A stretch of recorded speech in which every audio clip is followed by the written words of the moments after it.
Salut les kinés. Alors, histoire d'occuper un peu le confinement, j'ai décidé de poser au clair les différents éléments que je prends en compte quand je prescris un exercice à mes patients.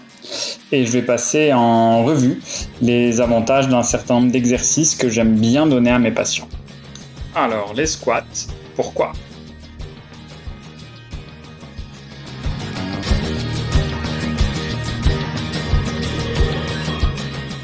Je vais commencer par les raisons les plus évidentes et puis après je vais aller vers les trucs qui sont on va dire plus des effets secondaires positifs que forcément l'effet principal que j'ai en tête au moment où je donne mon exercice.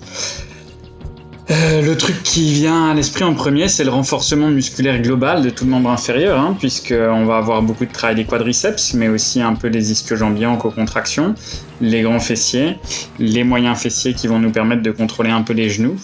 Et du coup, est-ce que vous saviez que la taille des quadriceps des patients qui ont des BPCO, elle est directement corrélée à leur espérance de vie ?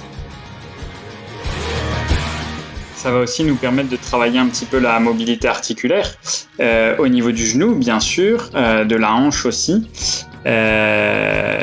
des chevilles, puisqu'il faut une bonne mobilité de cheville pour faire un bon squat bien profond.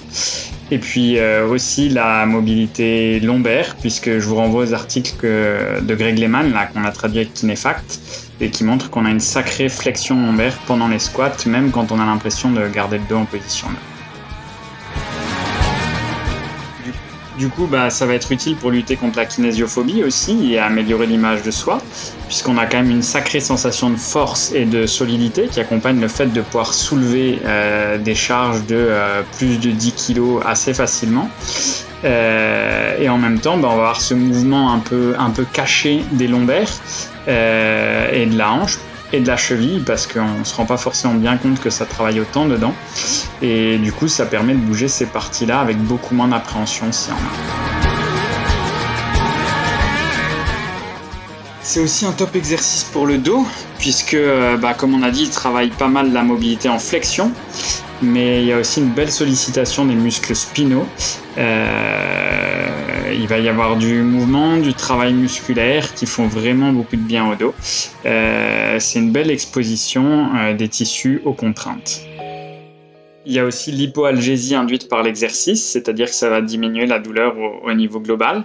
Les squats, c'est quand même un exercice qui est bien physique dès qu'on a une charge suffisante, et du coup, ils sont normalement assez efficaces pour fatiguer des gros groupes musculaires et pour favoriser une élévation du cardio. Moi, je trouve que c'est particulièrement le cas quand on fait toutes les variantes un peu overhead qui sont vachement physiques.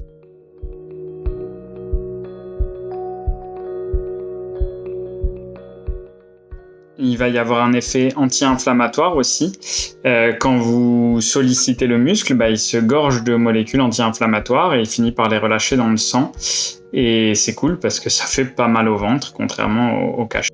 Toujours dans les effets assez généraux, on va avoir un effet sur le système nerveux. Le système nerveux, il peut parfois devenir un peu plus sensible, un peu trop sensible, transmettre plus de messages d'alarme, et le corps a un truc assez chouette pour corriger ça. Et vous n'allez pas me croire, c'est l'exercice. Et le dernier, dont on a un peu débattu avec les collègues, c'est la perte de masse grasse. C'est quand même un exercice qui est assez fatigant assez rapidement, particulièrement de nouveau toutes les variantes overhead où on fait vraiment travailler les jambes, le dos, les bras. Et je pense que ça peut être utilisé vraiment dans le but de perdre des calories très vite avec un exercice bien sollicitant, même si c'est un peu un niveau de preuve avis d'experts, les grosses têtes, quoi. D'une manière générale, c'est quand même un exercice qui est fonctionnel. Ça nous arrive quand même souvent dans la vie quotidienne de se baisser pour ramasser des trucs plus ou moins lourds. Et ça va permettre de gagner de l'aisance dans les mouvements de la vie quotidienne. Il est excellent pour se reconditionner à l'effort. Et donc voilà, c'est comme ça que j'utilise les squats dans ma réflexion clinique. J'espère que ça vous a intéressé. Si vous avez des remarques, des critiques ou des questions, vous n'hésitez pas à m'en faire part. Et puis j'essaie de vous faire au moins un autre petit exercice dans la semaine.